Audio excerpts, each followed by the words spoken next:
The elephant factor and the forest factor came into my mind, and that's when I actually felt, yeah, this is going to be the script. And then I started writing, and when I felt confident about the script, I said okay, and then the film started. Welcome to another episode of M&M Dekha Hai, and if you guys are over about Animal, Sam Bahadur, Donkey, Salar Buzz, then please grant me 6 minutes of your life because I need to talk about these two movies which have the potential to change your vision about cinema. கருப்பா இருந்தா கேவலம் உனக்கு சினிமால ஹீரோனா வெள்ளையா இருந்தா தானே முடியும். தமிழ் சினிமாவின் முதல் கருப்பு hero Jigar Thanda XX. I know the name sounds really like a movie which I would never personally buy a ticket for. But why is it a crime that we missed this movie? This movie is an Indian Tamil Western action comedy movie directed by none other than the OG director Karthik Subbaraj, who previously made movies like Mahan. And in the world where we are dwelling with content like gangsters, love stories, crime, etc., we forget what cinema is as a tool.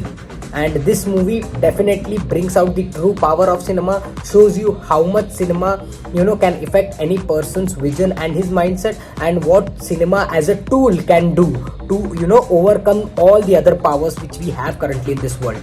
The plot of the movie is where the actual fun begins. It's a simple story about a movie director, a gangster, and a police officer, each individually on their own journey, but cinematically. The movie director, played by S.J. Surya, gets hired by one of the most notorious gangsters in Madurai, which is played by Raghav Lawrence, who aspires to be the first dark-skinned hero of Tamil cinema, or you can say pan-India cinema, or should I say Pandya cinema.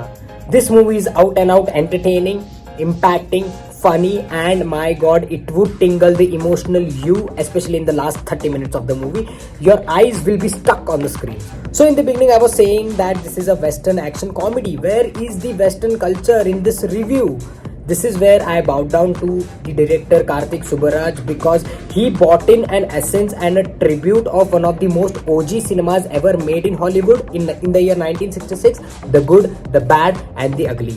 Karthik Subbaraj makes sure he perfectly blends the culture of the good, the bad, and the ugly into Jigar Thanda XX, which out and out makes it an unique experience. We have never had any Indian movie having such a strong impact of Western culture, but this movie is completely a Indian movie if you go to see, like, in terms of camera angles, in terms of scenes. This is an Indian movie, but for a second I just thought that I am inside the good, the bad, and the ugly.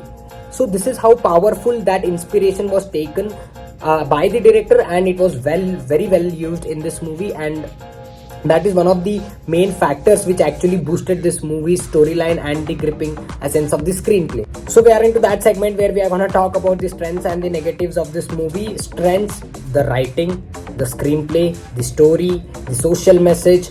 I just can't stop talking about this movie in positive aspects, because this movie has moved me in certain way, because it has inspired me to go out taking my camera to shoot scenes, to create scenes, to create and write stories, because very less movies have that potential to show you what is the true power of cinema.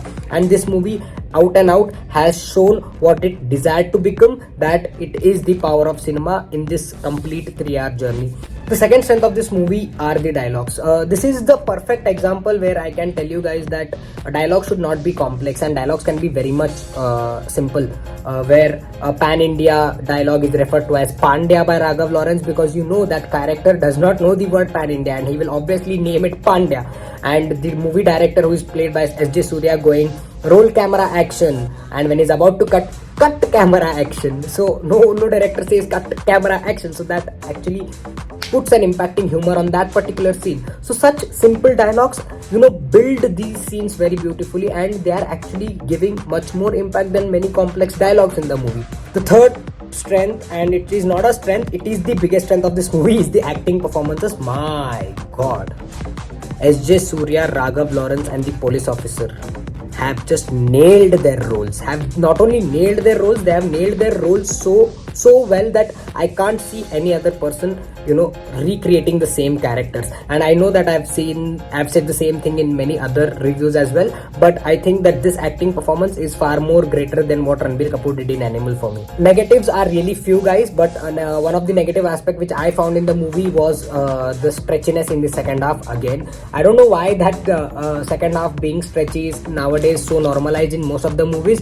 and I've seen many other movies where second half is more exciting compared to the first half, because most of the directors build their stories till the second half, and the impactful scenes and the entertaining scenes begins after the second half. So let's wrap this for Jigar Thanda XX, because we need to talk about the good, the bad and the ugly as well, whose scenes were pretty much inspired in Jigar Thanda XX. And if I just want to say a one word review about Jigar Thanda XX, it would be just cinema, and the power of cinema. And you guys should definitely catch it out. You should just blindly catch it out. You guys will not regret it. And please come back and thank me later in the comments. So let's begin the review of the good, the bad and the ugly.